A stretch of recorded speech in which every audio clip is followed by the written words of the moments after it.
Всіх вітаю, любі друзі! Сьогодні у випуску. Черговий гучний скандал в українському футболі. Шахтар знову звинуватили у підкупі арбітрів. Головний тренер «Динамо Київ» Олександр Шовковський вирішив прибрати зі складу одного з лідерів команди. Стало відомо, скільки грошей з бюджету Української асоціації з футболу вкрав її екс-президент Андрій Павелко.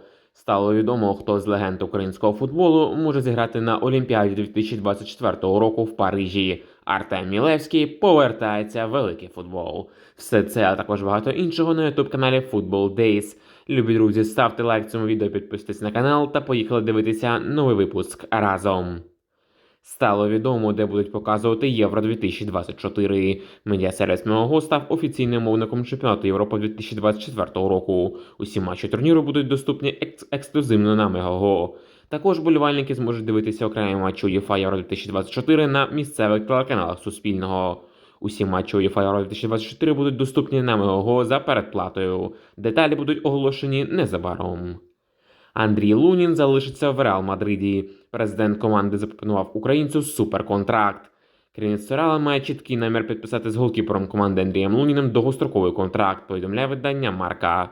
Президент Реалу Флорентіно Перес після перемоги над Манчестер Сіті в серії післяматчевих пенальті в Лізі чемпіонів спустився в роздягальню, де наполягав особисто на продовженні контракту Андрія Луніна, повідомляє видання Defense Central. Зазначається, що підписання нового договору наближається, але не є близьким. Нагадаємо, що поточна угода між сторонами спливає наступного літа. Любі друзі, а на ваш погляд, чи заслужив Андрій Лунін на контракт мінімум на 10 мільйонів євро в рік після суперматчу з Манчестер Сіті в Лізі чемпіонів? Пишіть в коментарях. Черговий гучний скандал в українському футболі. Шахтар знову звинуватили у підкупі арбітрів. Головний тренер Луганської «Зорі» Юрій Коваль вважає, що суддя вплинув на гру його команди у матчі проти Шахтаря, в якому арбітр вилучив гравця «Зорі». Цитуємо Коваля. На жаль, є фактори, на які тренер не може вплинути, а саме на об'єктивність людей, котрі виходять судити. Вони повинні відчувати дух гри. А сьогодні картки в нас отримали ті футболісти, котрі не зможуть зіграти в наступному матчі з Шахтарем.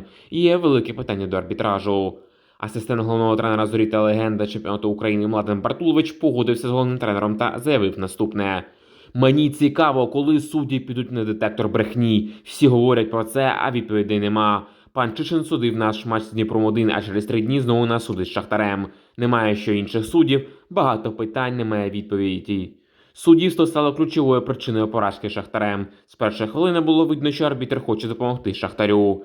Так, Шахтар молодці, хороша команда, хороші футболісти, але легко грати, коли є така допомога від суддівства, заявив Бартулович.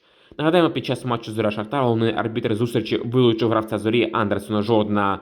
Також арбітр показав жовті картки Едуарду Гереро та Арсенію Батагову. Вони отримали свої 4-ті жовті картки в сезоні УПЛ. Та тепер ці лідери Зорі пропустять наступний матч УПЛ, який також відбудеться з Донецьким Шахтарем. Любі друзі, чи погоджуєтесь ви з тренерським штабом Зорі, що суддя знову допоміг Шахтарю? Ваші думки пишіть в коментарях під відео. Стало відомо, коли повернеться на футбольне поле лідер збірної України Роман Яремчук. Як повідомляє видання Радіо Марка Валенція, його повернення на поле очікується у матчі проти Алавеса, який пройде 5 травня. Таким чином Роман пропустить гру проти Барселони. Нагадаємо, Яремчук отримав травму 30 березня. Спочатку йому прогнозували мінімум 2-3 тижні поза складом, але травма виявилася більш серйозною. Любі друзі, гадайте ви, чи зможе Яремчук набрати потужну форму після травми перед Євро-2024? Чи наші усі надії в атаці будуть на нападника Шахтаря Данила Сікана? Ваші думки обов'язково пишіть в коментарях. Головний тренер «Динамо Київ» Олександр Шовковський вирішив прибрати зі складу одного з лідерів команди. Мова йде про півзахисника Олександра Караваєва. За словами Шовковського, кожен гравець у тренувальному процесі повинен доводити свої претензії на те, щоб брати у стартовому складі. І на сьогоднішній момент Олександра Караваєва перебуває трохи не в тих кондиціях, на які ми розраховуємо, заявив Шовковський. Його форма зараз жахлива, а тому Шовковський не планує більше випускати Караваєва в цьому сезоні. Влітку футболіст, скоріш за всього, залишить київську команду. Любі друзі, чи погоджуєтесь ви з наставником «Динамо Київ», який вирішив, що Караваєв більше не потрібний динамівцям? Пишіть в коментарях. Генеральний директор Шахтаря Сергій Палкін заявив, що футбольний клуб «Тоттенгем» не поважає Шахтар та особисто президента клуба Ріната Ахметова. Цитуємо Палкіна. «Тоттенгем забрав, майже вкрав нас Соломона. Ми не просимо грошей у Тоттенгема, ми просимо хороший відсоток від майбутнього продажу футболіста. Якщо вони продадуть його за хороші гроші, обидва клуби щось отримають. Це неповага до клубу, неповага до президенту клубу, що вони пропонують нам лише 10% від майбутнього продажу гравця. Ніби вони не поважають ні футбольних цінностей, ні того, що відбувається в Україні. Я апелюю до моральної сторони, тому що якщо ми не знайдемо рішення, нам доведеться звертатися до суду. Я хочу звернутися до президента Тоттенгему Даніела Леві та закликати його підтримувати цінності футбольної сім'ї, так як їх підтримує Шахтар та наш президент, сказав Сергій Палкін. Стало відомо, скільки грошей з бюджету Української асоціації з футболу вкрав її екс-президент Андрій Павелко. Новий президент УАФ Андрій Шевченко ініціював всебічний аудит діяльності асоціації за президентства Андрія Павелка. Наразі відомі його перші результати. На даному етапі компанія Кров Юкрейн, яка проводить аудит, виявила відтік активів УАФ у розмірі 1 мільярд 342 мільйони 900 тисяч гривень. Саме стільки було вкрадено з бюджету. Основні збитки спричинено операціями з офшорними компаніями, втратами коштів через використання депозитів, витратами, пов'язаними із завищенням вартості придбаних товарів, робіт та послуг. Фінальні результати перевірки буде оприлюднено після завершення аналізу.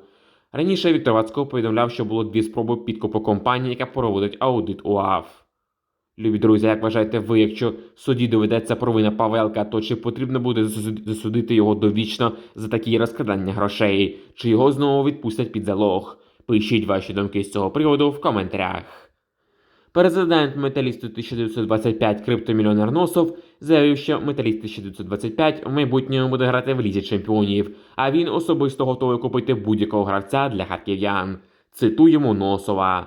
Я бачу, що в українському футболі немає бізнесу, тому то й полягає челендж зробити так, щоб це був бізнес. Ми, Металіст 1925, повинні бути на рівні Барселони. Я вже на сьогоднішній день розумію, як будується бізнесова футбольна модель. Я готовий підписати будь-якого футболіста світу, але лише після того, як у клуба з'явиться система, як у бізнесі. Ви подивіться, який в нас зараз тренер Віктор Скрипник з Німеччини, топ-спеціаліст. Зараз він перебудовує команду, але в майбутньому ціль тільки чемпіонство та Ліга Чемпіонів. Єдине, чого не вистачало Скрипнику в минулих клубах, мені здається, це амбіційності з боку партнерів і колег. Думаю, що з нами амбіційності вистачить точно, заявив президент Металісту 1925 криптомільйонер Носов. Нагадаємо, зараз харківська команда перебуває в зоні виліту УПЛ та ризикує опуститися в першу лігу України. Любі друзі, чи вірите ви в те, що Носов та Скрипник виведуть Металіст 1925 до Ліги Чемпіонів? Ваші думки пишіть в коментарях. Збірна України з футболу планує виграти Олімпіаду у Франції, а тому для цього планує залучити найкращих своїх гравців. Про це заявив президент Національного олімпійського комітету України Вадим Гуцайт. Гуцайт заявив, що за правилами Олімпіади можна, щоб ще брали участь 3 футболісти старші за 23 роки. Тому Гуцайт сподівається, що наша команда буде потужна. Ми зустрічалися з Андрієм Шевченком, головою Асоціації футболу України, і говорили про те, щоб усе-таки залучити найкращих спортсменів і зробити потужну команду. Тому що є шанси на Олімпійські ігри і футболі, піднятися на п'єдестал, виграти Олімпіаду. Це буде складно, наступного тижня ми будемо зустрічатися з Андрієм Шевченком і обговорювати питання участі в Олімпійських іграх потужної команди. Ми повинні залучити найкращих наших футболістів та легенд українського футболу, які своїм досвідом допоможуть молодій збірній, заявив Гуцайт. Нагадаємо, стало відомо, що українська держава виплатить $125 тисяч за кожне золото Олімпіади 2024, а тому у наших футболістів буде додаткова мотивація. У ЗМІ вже не раз піднімалося питання про те, кого треба брати на Олімпіаду з досвідчених українських гравців. Багато вболівальників та футбольних спеціалістів вважають, що легенда України Андрій Ярмоленко повинен їхати на Олімпіаду, брати там золото і закінчувати свою кар'єру на успішній ноті. Я теж думаю, що Ярмоленко б не завадив олімпійській збірні України, враховуючи, що багатьох футболістів можуть навіть не відпустити на ці ігри, адже в Динамо та Шахтарі можуть бути матчі кваліфікації до Ліги Чемпіонів, а на наших потужних легіонерів Циганкова, Зінченка та Довбика розраховують європейські клуби. Тому, як на мене, треба дати шанс грати на Олімпіаді тим футболістам, які чогось досягли в українському футболі, в яких є необхідний досвід, але при цьому вони так і не виграли щось велике в своїй кар'єрі. Ярмоленко – один з таких футболістів. Я б ще додав сюди легендарного Євгена Коноплянку, але він вже закінчив свою кар'єру та зараз займається бізнесом з Озулею.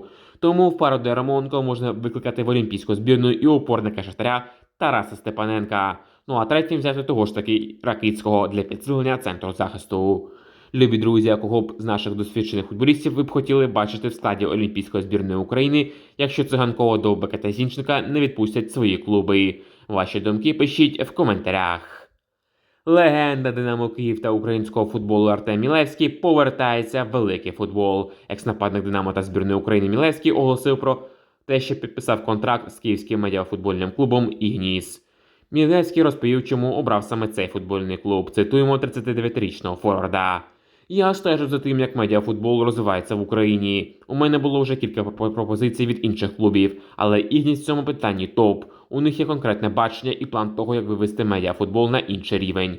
Поки там у Львові грають товарняки, називаючи це медіалігою, вони беруть і створюють справжню лігу. Такий підхід мені подобається. Будемо розривати», – сказав Артем Мілевський. Значимо, що Мілевський вже тренується з новою командою протягом 2 тижнів. Після тренування боліло все, я навіть в Динамо стільки не бігав, додав Артем. На цьому все. Дякую, любі друзі, за те, що сьогодні були з каналом Football Days. Обов'язково ставте лайк цьому відео, підписуйтесь на канал, якщо цього ще не зробили, та пишіть свої коментарі з думкою стосовно усіх футбольних подій. Зустрінемося з вами, любі друзі, вже дуже скоро. Бережіть себе та Україну!